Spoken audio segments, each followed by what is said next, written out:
Well guys, it's done. Alright, as done as it's gonna get. And if I do anything now, it's just a little adjustment or something.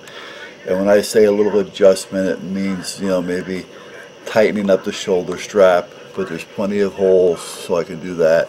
And then if I make it too, I'll have to cut some off naturally because it'll be too much.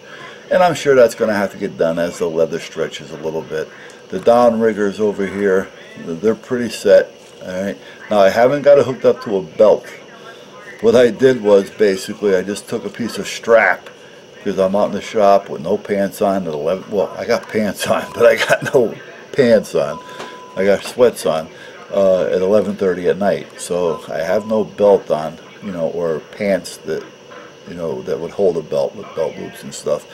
So I'm kind of makeshifting the part that this is hooked to. But basically that's it. So the decisions I have to make now is, after I wear it a few days, I want to cut off the belt loops to make the holster a little smaller, or just leave them on there. So after I wear it for a few days, that'll make the decision up. And if they're getting in my way, I'll cut it. If it's not, I'll leave it be, because again, most of the time it's going to be concealed, so it doesn't bother me all that much. And if I want to take these off and wear it on the holster or belt, I still can. These holes doesn't really bother me because again, it's concealed, and that's not really hurting the integrity of the system. So, you know, I got to decide if I just want to cut them off or not. Not a big deal. The downriggers, like I say, they're all adjusted, and I can do 1 more inch if I have to bring them up, or I can drop it down 2 inches. So that gives me a 3-inch leeway on the belt loops.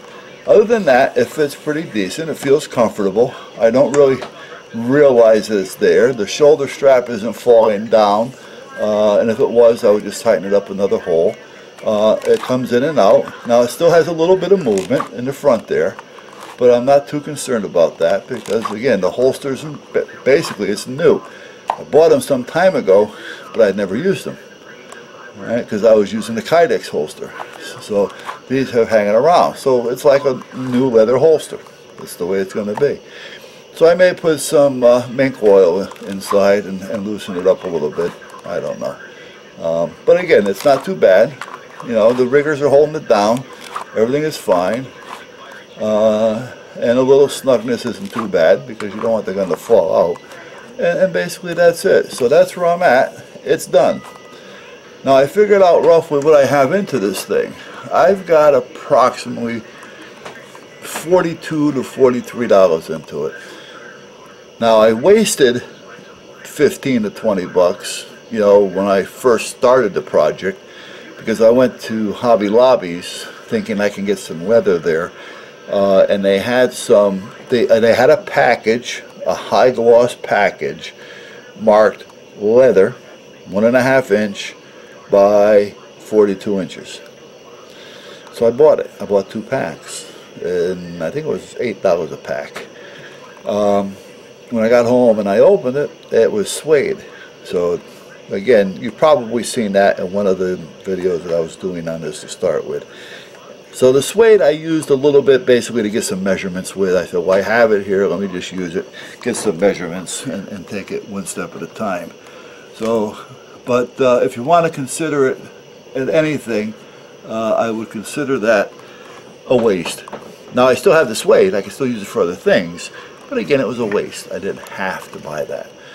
So what do I actually have into this holster? Well, I have the holster. Holster cost me 25 bucks on eBay. There's a guy on eBay selling holsters, leather holsters for any gun for 25 bucks. Now it's not bad. It's not as good as this one that costs 85 bucks. Alright, but it's not a bad holster. It works, it holds the gun, it's shaped to the gun, it's got form, it's a decent little holster. Okay, it's stitched. If I can remember, I'm working backwards here in the mirror, or in the camera. It's stitched and it's a decent little holster. So the holster's 25 bucks. I ordered the straps from Leather Unlimited. The straps cost me $6 a piece, $5.95, something like that. $6 a piece. Alright, so I got 2 straps hooked up here. The buckles cost me 85 cents a piece. there's 2 buckles. Okay, so 25, 2 straps at $12, 37. The buckles, we'll say $2.39. All right. Now the hardware, meaning the barrel nuts, I had these. All right, with the screws behind them. They're just regular screws. The snaps on the outriggers, wherever they are here. Hold on. All right, I had. But again, you know, I buy those in the hundreds. So if I replaced the Chicago screws because I bought some. Actually, I'll be doing a video on, not the Chicago screws, the barrel nuts. I did a quick video on them just for the hell of it, but I may or may not post it. But I bought them and they were to replace, and it cost me like $5 or $6 for 10. You know, and shipping was like $6. But I ordered all total. I ordered like 30 or 40 pieces, so you know, well, I ordered extra. But in reality, I've probably got $3 or $4 tied up in hardware. Yeah. So what did the thing cost me? All right, I was up to what, $39? And if I add another $2, $3, $4, all right, I can very easily say under $45. For under $45, it works. It fits. It does the job. All right, it's got a little bit of movement on it, but again, all I got to do is move the rigger a little bit. All right, and if I get, once I get it on a belt, I think that's going to take care of it. Right? Just that little bit of movement helps, and I should be okay. So my biggest dilemma is, do I want to cut off the belt loops or not? So I'm going to wear it for a while. I'll wear it for a few days. I'll wear it while I'm working around the yard to see how, you know, it holds up to that and how comfortable it is and things. And then I'll wear it out for a few days to see what happens, and then I'll decide there if I want to cut the belt loops off it or not. Because, you know, they're not using them right now. I could if I wanted to take the straps off and I could hook it up to a belt. But am I going to do that? I don't know.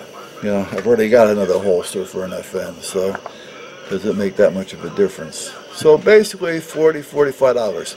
Now I was looking at them, and the one I seen that I was looking at was $265. Now the holster may have been a little bit different, like something like this one, a little bit formed. They had a black holster and they had some gray leather trim here and there around the holster to make it look good. But other than that, there was really no big deal there, you know, not to justify $265. You know, when retail, I've got 45 into this thing. You know, so I just couldn't see it. And I'm not trying to, you know, begrudge anybody from making a buck. I just couldn't see spending over $200 in labor on somebody that's doing something that would make this thing probably in 2 hours from the get-go. All right, you know, so I'm just kind of that way, you know. And again, to have it looking a little bit more decorative, if I was going to be wearing it to where it was being seen, well, that might be different. But I conceal all my stuff. You know, when I go out, I'll go out in a t-shirt in the summertime, and I'll throw a little silk shirt, you know, a real light summer shirt over it, you know. And if it's on my hip, I leave the shirt open. If it's anywhere else, like a shoulder holster or something, I'll just button one button, you know. And believe it or not, that works. You know, people don't sit there and stare at you unless you give them something to stare at, you know. And so if it's concealed most of the time, what the hell is the difference on what it looks like, as long as it does the job, you know. And it does. So it works. Like I say, once it breaks in, I bought the holster some time ago, but I haven't been using it because I've been using the Kydex holsters. All right, but once it breaks in, you know, this is not going to be a problem, you know. So, so anyway, that's where we're at, and we'll take it one step at a time.